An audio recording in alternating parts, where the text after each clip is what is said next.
नमस्कार विद्यार्थियों। और हम लोग अभी नैतिक मूल्य को अपनाने में समाज की क्या भूमिका है, इस पर हम लोग बात करेंगे।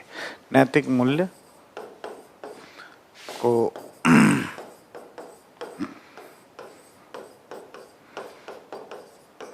अपनाने में समाज की भूमिका, है ना। 3 चैप्टर हमारे सिलेबस में हैं। नैतिक मूल्यों को अपनाने में परिवार की क्या भूमिका है, जो ऑलरेडी हम लोग देख चुके हैं। इसके बाद समाज की भूमिका हम लोग देख रहे हैं, और फिर इसी तरीके से हम लोग ये देखेंगे कि शैक्षणिक संस्थान की क्या भूमिका इसमें होती है। ठीक है, तो मूल्यों के संदर्भ में अगर हम बात करें समाज के कॉन्टेक्स्ट में, तो हम लोग सबसे पहले देखेंगे कि नैतिक व्यक्तित्व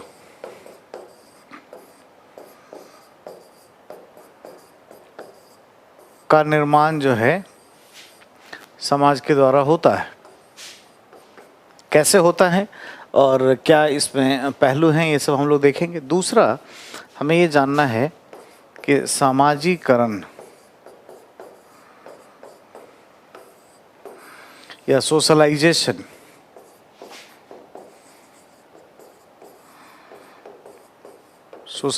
के आधार पर किस तरीके से, है ना, नैतिक मूल्यों का विकास हो सकता है। और यहाँ पे मोरल पर्सनालिटी, ये 2 बातें हमें इसमें मौलिक रूप से करनी है। और इन दोनों से ही थ्योरेटिकल क्वेश्चन होंगे, सैद्धांतिक प्रश्न होंगे। इससे पहले कि हम ये समाज की भूमिका को देखें कि ये नैतिक मूल्यों के विकास में किस तरीके से भूमिका निभाता है, हम सबसे पहले ये जानेंगे कि समाज क्या होता है साहब। ठीक है, तो इस पर बात करते हैं। समाज, सोसाइटी। समाज को परिभाषित करना होगा तो समाज किससे बनता है जी? परिवार से बनता है। परिवार के बारे में बात हम कर चुके हैं। परिवार में क्या क्या होगा? समूह होगा, विवाह, गोद लेने की प्रथा होगी, वंश परंपरा को चलाए गए एक खास हाउस होल्ड में रहता होगा। तो कई परिवारों से मिल करके समाज का निर्माण होता है। समाज के लिए कोई घर या हाउस होल्ड की बात नहीं होती है, समाज के लिए क्षेत्र होता है, एरिया, क्षेत्र, हाँ, एरिया होता है। जैसे कुछ लोग ऐसे होते हैं, जैसे झूम की खेती करने वाले जो जनजातीय समुदाय हैं, वो पेड़ काटते रहते हैं, तो उनका क्या खास क्षेत्र होगा? तो ये माना जाता है कि वो जहाँ जहाँ ट्रैवल करते हैं, जहाँ जहाँ पर वो जाते हैं, वो सभी उनकी भूमिकाओं में शामिल हो जाता है। हमें ये ध्यान रखना चाहिए, है ना। तीसरा, हमें ध्यान देना है कि समाज बिना स्वायत्तता के नहीं हो सकता है। ऑटोनॉमी, सोसाइटी का अपना एक ऑटोनॉमस रूप होता है, इसकी अपनी पहचान होती है। ठीक है, इसकी अपनी एक संस्कृति या उप संस्कृति होती है। ठीक है, ये सारे घटक हमें याद रखने चाहिए समाज की परिभाषा के लिए। जब भी ऐसा कहना हो तो कई परिवारों का ऐसा समूह जो एक निश्चित क्षेत्र में रहता हो, इसकी अपनी स्वायत्तता हो, ये अपनी पहचान को बनाए रखता हो और इसकी अपनी संस्कृति या उप संस्कृति हो, इसे क्या कहते हैं? समाज कहते हैं। ठीक है, तो सोसाइटी के कॉन्टेक्स्ट में इतनी बातें हमें ध्यान में होनी चाहिए। ठीक है, जब भी परिभाषा करना हो तो इसी संदर्भ में हमें बात करनी चाहिए।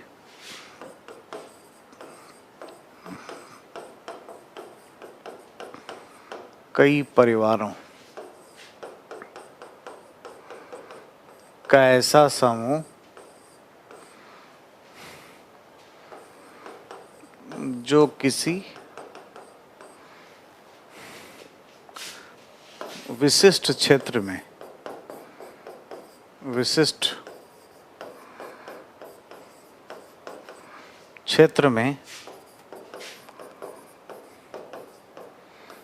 स्वायत्तता व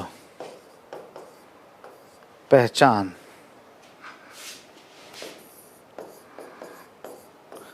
बनाने में सफल होता है, सफल होता है और इसकी अपनी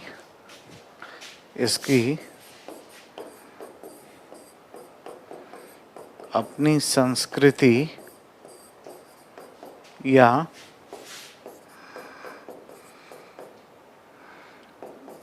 उपसंस्कृति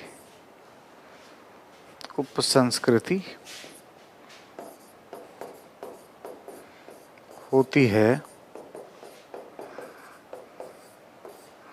समाज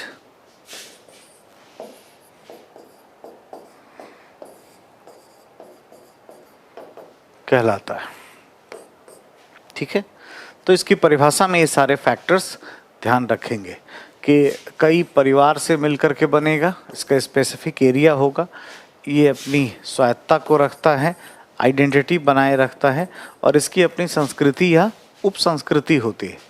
संस्कृति के नीचे उपसंस्कृति पाई जाएगी। जैसे भारतीय संस्कृति है, उसके तहत कोई राजस्थानी संस्कृति, उड़िया संस्कृति, ये सब क्या है, उपसंस्कृति का भाग ये सभी बन जाता है। ठीक है, तो ये एक तो परिभाषा हमने देखी समाज की।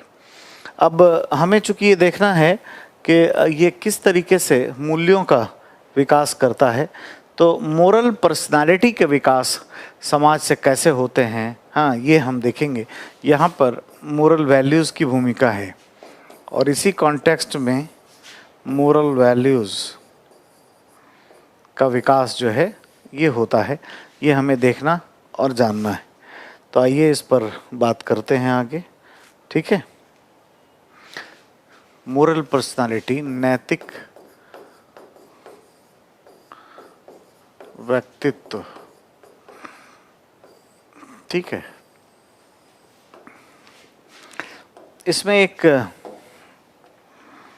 थ्योरिस्ट हैं, एक सिद्धांत हमें देखना होगा और बात करना होगा। एक व्यक्ति है सिगमंड फ्रायड।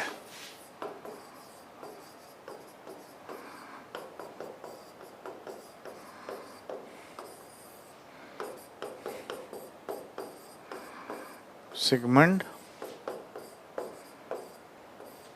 फ्रायड, ठीक है, सिगमंड फ्रायड के द्वारा इस पर बात किया गया है और ये बताया गया है कि किस तरीके से समाज की भूमिका नैतिकता या नैतिक व्यक्तित्व के विकास के संदर्भ में देखने को मिलती है। ये बातें हमें जाननी है ना।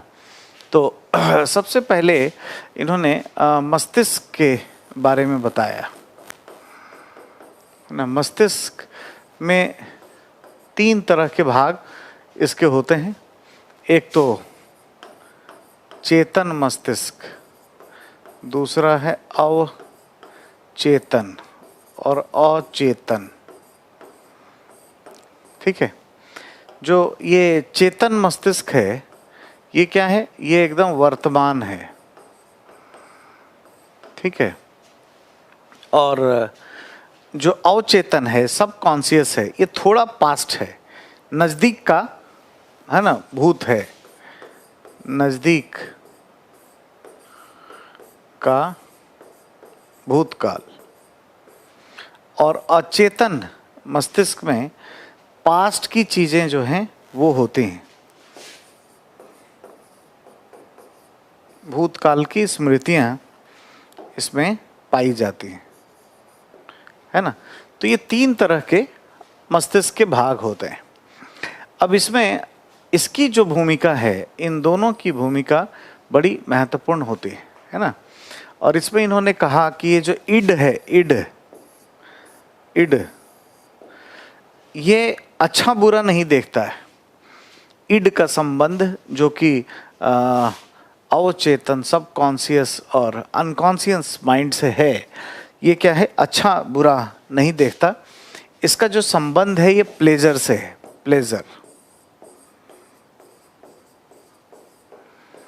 प्लेजर या सुख से इसका संबंध है। ठीक है, और इड जो है वैसे ही है जैसे पशु होते हैं, पशु की जो इच्छा है या पशुता जो पाई जाती है या पाशविक इच्छाएं जो हैं, पाशविक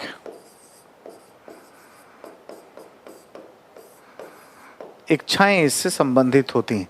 जैसे सेक्सुअल डिजायर पशु में भी है ना, एक दूसरे को मार कर खा जाना, छत विछत कर देना, हमेशा जो है शिकार करना, ठीक है, वैभव इत्यादि, ऐसी कुछ इच्छा है जो है, मतलब जो भी प्लेजर से संबंधित है।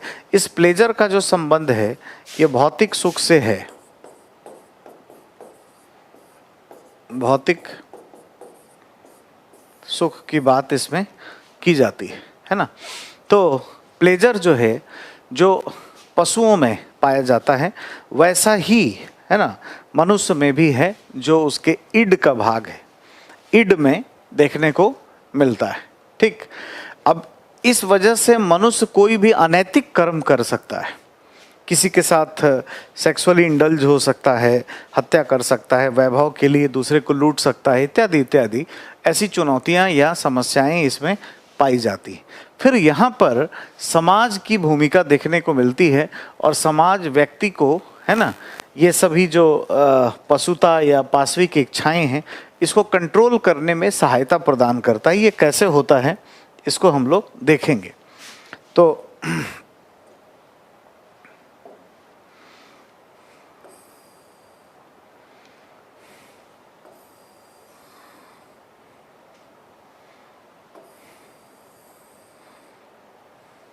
है ना,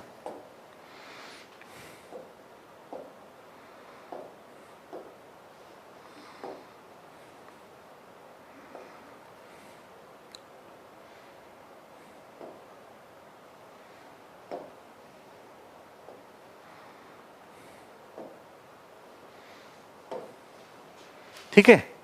तो मनुष्य में तीन तरह की इच्छाएं, तीन क्रम देखने को मिलते हैं। ये है इड, इड, इड का संबंध जो है वो पाशविक इच्छाओं से है। इसके बाद ये जो रेड का जो लेयर देख रहे हैं ये है ईगो, ईगो या अहम, इसके बारे में चर्चा करेंगे। और ये जो ब्लू जो आप देख रहे हैं ये है सुपर ईगो, ठीक है। ये इड जो है ये अच्छे बुरे में भेद नहीं कर पाता, इड अच्छे बुरे में भेद नहीं कर पाता। इसका संबंध क्या है? सुख से है। ये भौतिक सुख के लिए कुछ अनैतिक चीज भी कर सकता है, वैसे ही जैसे पशु करते हैं, तो इसको पाशविक इच्छा कहा जा सकता है ना। अब ये जो है ईगो से कंट्रोल होता है थोड़ा, ईगो, ईगो का संबंध, ईगो का जो संबंध है ये किसी व्यक्ति से ईगो, जैसे सामान्यतः आप सुने होंगे कि ईगो खराब है, आज के बाद ऐसा मत मानिएगा। जो व्यक्ति इगोइस्टिक होगा वही एथिकल होगा, जिसमें थोड़ा अहम है वही नैतिक होगा। जो जिसमें अहम की मात्रा एकदम नाम मात्र की है वो मैकियावेली हो सकता है, वो कुछ भी हो सकता है, मतलब किसी भी हद तक जा सकता है।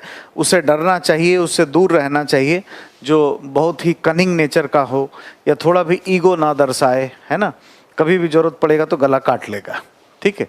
तो अहम का संबंध व्यक्ति से, इसमें क्या है, मैं की सत्ता आ जाती है, मैं, है ना, की सत्ता यहाँ आ जाती है, मैं की भावना इसमें आ जाती है। आई, मी, माई सेल्फ। जैसे ही किसी व्यक्ति में अहम आएगा तो उसका पॉजिटिव साइड ये है कि वो फिर जो नकारात्मक चीज़ें भी हैं उसमें वो थोड़ी सी दबनी शुरू हो जाती हैं, कम होनी शुरू हो जाती हैं। जैसे मैं रिश्वत लेने के लिए आईएएस में आया था क्या? अगर कोई आईएएस अधिकारी में ईगो आ जाए कि ये रिश्वत लेना ही हमारा कोई मूल काम है, वर्चू है, तो रिश्वत नहीं लेगा, इससे वो हमेशा बचने का प्रयास करेगा, है ना। तो ईगो का होना भी थोड़ा जरूरी है। एग्ज़ाम हो रहा है, कोई चोरी कर रहा है, तो ईगो आ जाए कि क्या मैं ऐसे ही, मैं इतना नालायक हूँ कि मैं चोरी करके एग्ज़ाम पास करूँगा। तो थोड़ा सा ईगो ज़रूरी है। ईगो क्या है? व्यक्ति की मैं की सत्ता को क्रिएट करता है। यह इसके अस्तित्व, है ना, अस्तित्व की बात करता है। इससे इसकी पहचान बनती है। और ये ईगो जो है ये इड को कंट्रोल कर लेता है, आच्छादित करता है। तो यहाँ से कुछ क्या है, नियंत्रण करने का प्रयास किया जाता है। अब ये है सुपर ईगो। सुपर ईगो का संबंध जो है व्यक्ति से नहीं है, इसका संबंध सामाजिक मानक से है। ये जो है बड़े स्तर पर फिर क्या है, इड को कंट्रोल करता है। सामाजिक मानक जैसे लोग क्या कहेंगे, जैसे आपको हमने बताया है ना, विवरणात्मक नीति शास्त्र में या डिस्क्रिप्टिव एथिक्स में, यह भी नीति शास्त्र की एक विधा है जिसमें हम लोग ये बात करते हैं कि what people think about the ethical activities और एथिक्स। लोग क्या कहेंगे। अगर कोई व्यक्ति रिश्वत लेता है तो, या लेने की इच्छा उसमें जाग रही है, तो एक तो कंट्रोल करने के लिए कि उसका अहम आ जाए कि मैं इसी के लिए आया था क्या, तो उससे कंट्रोल होने लगेगा। फिर उसमें ये भावना भी आए कि लोग क्या कहेंगे, मेरे छोटे भाई क्या कहेंगे, मेरे मित्र क्या कहेंगे, कोई जान जाएगा तो क्या सोचेगा। अगर इस तरह की भावनाएं उत्पन्न हो जाएं तो ये इड जो है ये कंट्रोल हो जाता है। यानी जो पाश्विक इच्छाएं या ये सब जो करने की इच्छा मनुष्य में होती है, इन सब पर क्या होता है, नियंत्रण स्थापित हो जाता है। इसी मानक के आधार पर, है ना, चीज़ें ठीक होने लगती हैं और धीरे धीरे इसका नियंत्रण हो जाता है। यहाँ से नियंत्रण,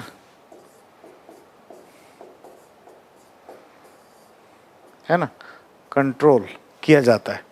तो इन अर्थों में इड, ईगो, सुपर ईगो की अवधारणा को बता करके सिगमंड फ्रायड ने एक अच्छी बात बताई है।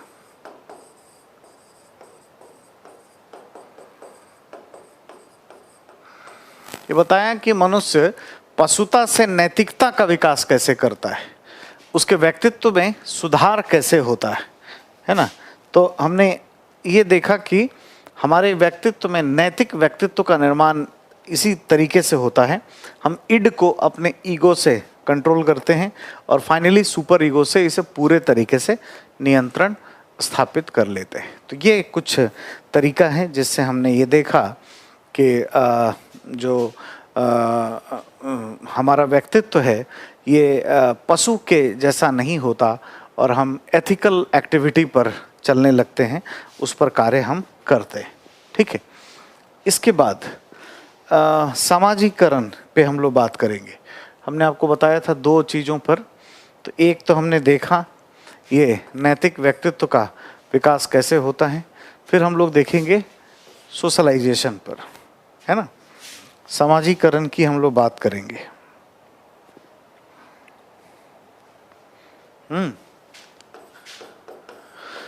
सामाजिकरण,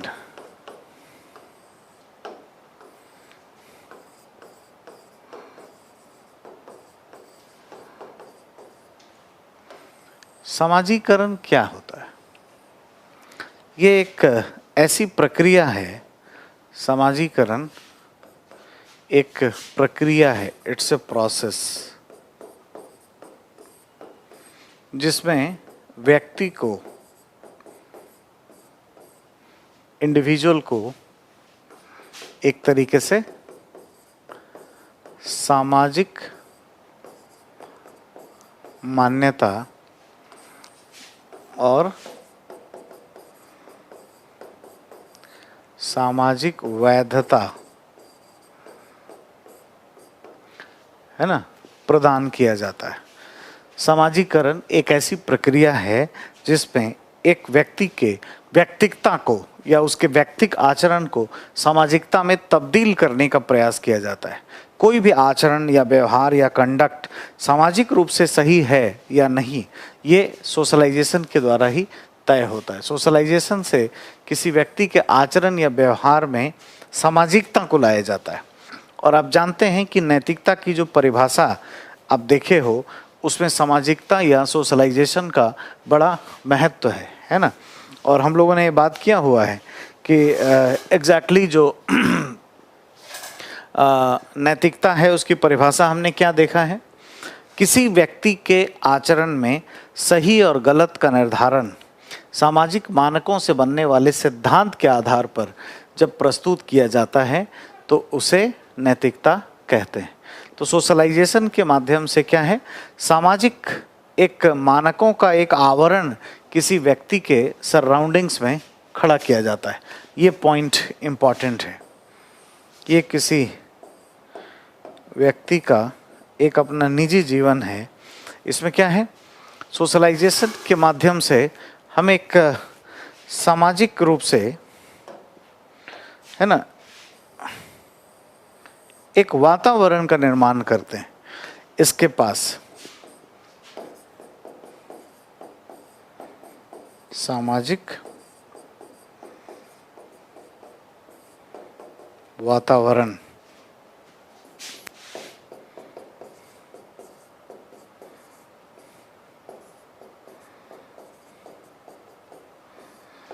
और जैसे ही सामाजिक वातावरण आएगा तो रित भी आ जाएगा, सामाजिक रीतियाँ, रीति व रिवाज। तो सामाजिक मानकों के आधार पर ही जो मान्य आचरण होगा वही करने के लिए व्यक्ति बाध्य होगा। और जब ऐसा करने लगेगा तो हम लोग मानेंगे कि इसका सोशलाइजेशन हो गया। तो व्यक्तिगता को सामाजिकता में बदलना भी नैतिकता का एक बड़ा, है ना, काम है। नैतिकता में या नैतिकता में क्या होगा, व्यक्तिगता का सामाजिकता में रूपांतरण, है ना, ट्रांसफॉर्मेशन ऑफ इंडिविजुअलिटी, है ना, इनटू द सोशलाइजेशन। ठीक है, तो ये प्रोसेस यहाँ से होता है। तो अपने आप में ये बड़ा इम्पॉर्टेंट है। इसकी प्रक्रिया क्या है ना, इसमें क्या होता है। ठीक है, तो हमें ध्यान रखना है कि इसमें 3 महत्वपूर्ण पहलू जो है वो दिखाई देते हैं। ठीक है,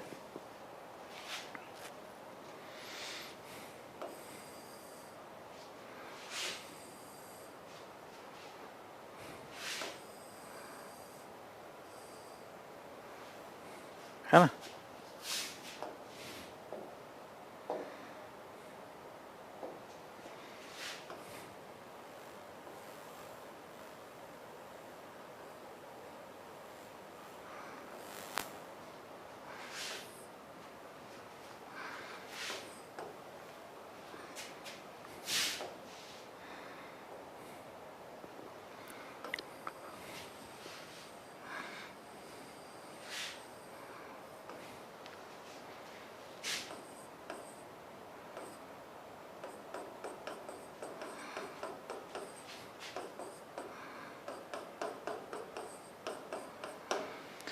सोशलाइजेशन की जो प्रक्रिया है ना, इसमें 3 महत्वपूर्ण पहलुओं पर काम होता है।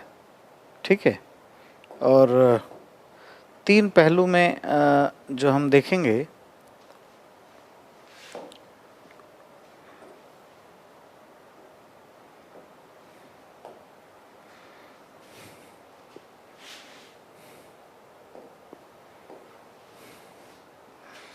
ठीक है,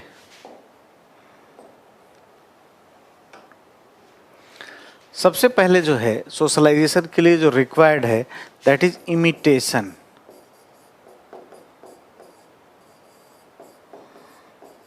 इमिटेशन या नकल करना। नकल के आधार पर हम सोशलाइज होते हैं, मतलब व्यक्ति का आचरण सामाजिक रूप से सही होना शुरू हो जाता है। कैसे होता है, क्या है, हम अभी देखेंगे। दूसरा है सजेशन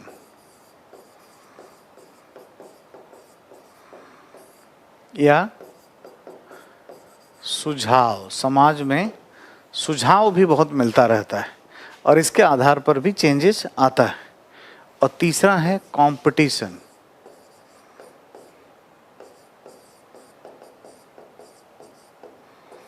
या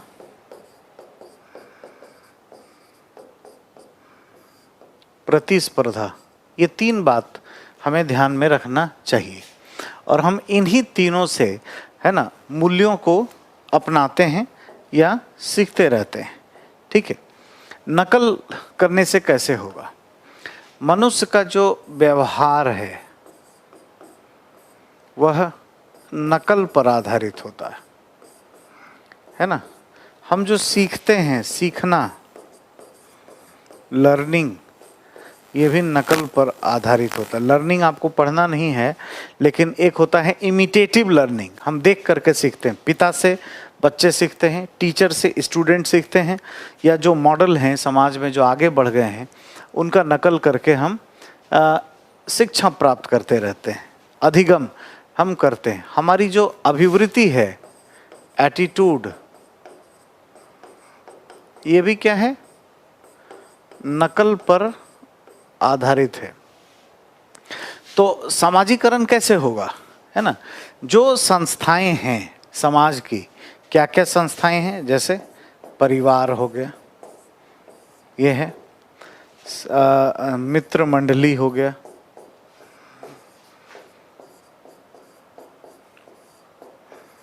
शिक्षण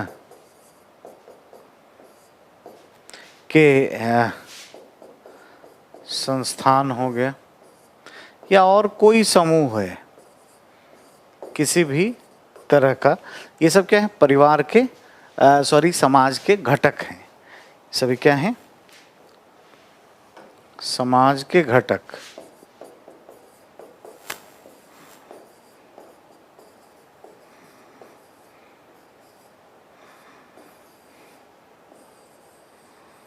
ठीक है।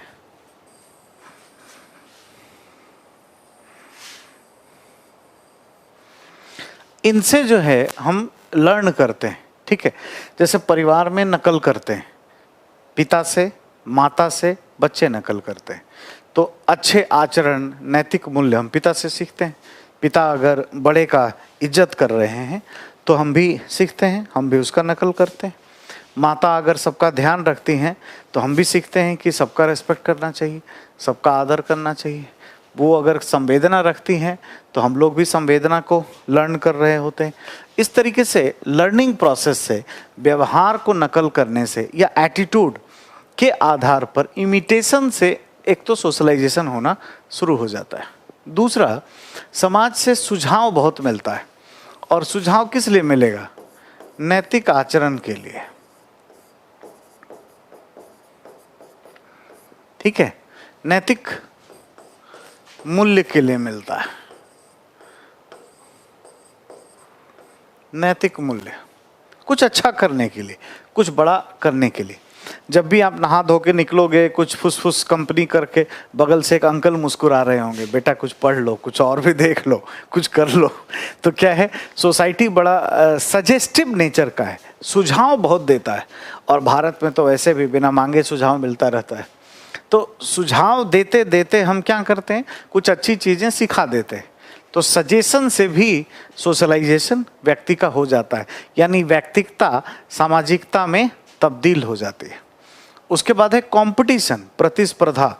सोसाइटी में खूब देखने को मिलता है, अच्छी खासी प्रतिस्पर्धा हमें देखने को मिलती है और हम इसको फील करते रहते हैं। प्रतिस्पर्धा जब भी होती है तो कुछ अच्छा करने के लिए, कल्याण, सामाजिक कल्याण की प्रतिस्पर्धा हो जाएगी, दान करने की, सेवा करने की प्रतिस्पर्धा हो जाएगी। और जब भी हम प्रतिस्पर्धा करेंगे तो कुछ सीखते हैं। जैसे क्या सीखते हैं? पंक्चुअलिटी, समयबद्धता, ये अपने आप में मूल्य है। ठीक है। हम लगातार बने रहें, इमोशनल बैलेंस, हाँ, चीज करें। सत्य जैसी चीज़ों को हम देखते हैं, सत्य पर चलना, या नैतिक बल, पर चलना, इन सब के बिना कॉम्पीट नहीं किया जा सकता है। झूठ के आधार पे कॉम्पीट नहीं कर सकते हम। तो कहीं ना कहीं कंपटीशन हमें एक नेचुरल तरीके से, क्योंकि कंपटीशन कहाँ होगा, समाज में ही होगा। किसी ने दान किया तो मैं उससे अच्छा करूं, कोई सेवा कर रहा है तो मैं भी करूं। हाँ, हम ये भी करते हैं, उसको नीचे दिखाने के लिए करते हैं, लेकिन अनजाने में क्या होता है, नैतिक मूल्यों का विकास हो जाता है। तो ये तीन चीज ध्यान रखिएगा, इमिटेशन, सजेशन एंड कंपटीशन। ये सोशलाइजेशन के टूल्स हैं। सोशलाइजेशन के क्या हैं, ये साधन हैं, इसके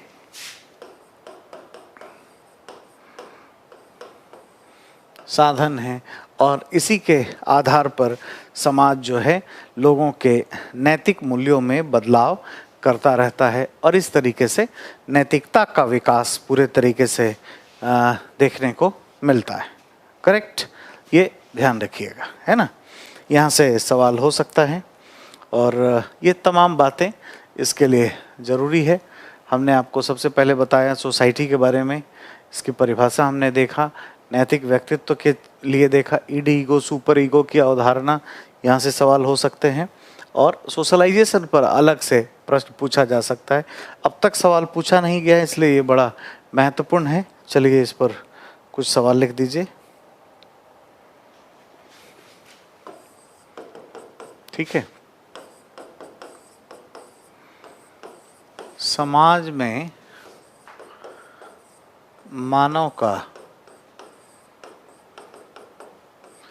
किस प्रकार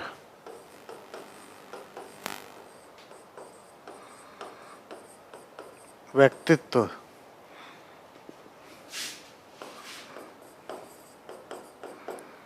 विकास होता है,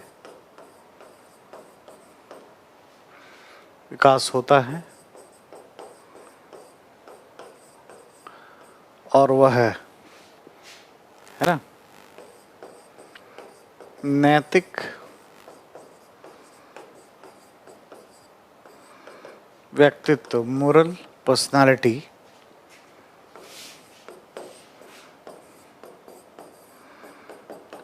को विकसित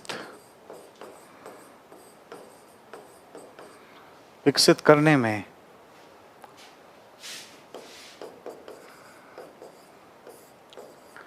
सफल हो जाता है। ठीक है, विवेचना करें।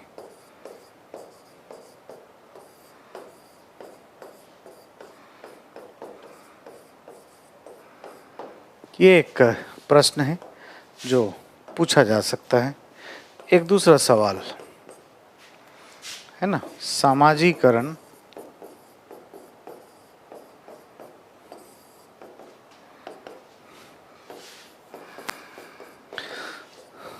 को स्पष्ट करें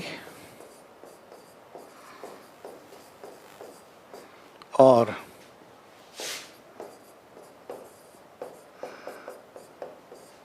यह बताएं कि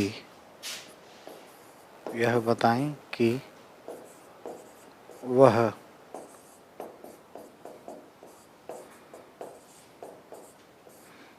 है ना, सामाजिकरण को स्पष्ट करें और यह बताएं कि वह किस प्रकार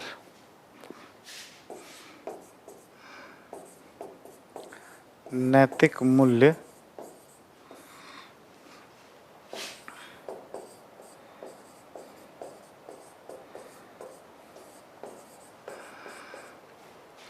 को अपनाने में, नैतिक मूल्य को अपनाने में भूमिका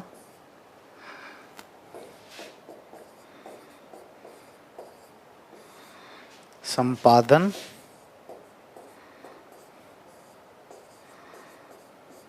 करती है। ठीक है, ये 150 वर्ड्स के सवाल यहाँ से हो सकते हैं, तो आप इसको प्रिपेयर करिएगा। ये अपने आप में एक इम्पॉर्टेंट ये एस्पेक्ट्स है, काफ़ी अच्छे तरीके से आपको इसमें तैयारी करना चाहिए। ठीक है, तो इसके बाद हम लोग ये देखेंगे कि नैतिक मूल्यों के विकास में शैक्षणिक संस्थान की क्या भूमिका होती है। वो थोड़ा सा बड़ा चैप्टर भी है और वहाँ से केस स्टडी भी देखने को मिलते हैं। ठीक है, थैंक यू।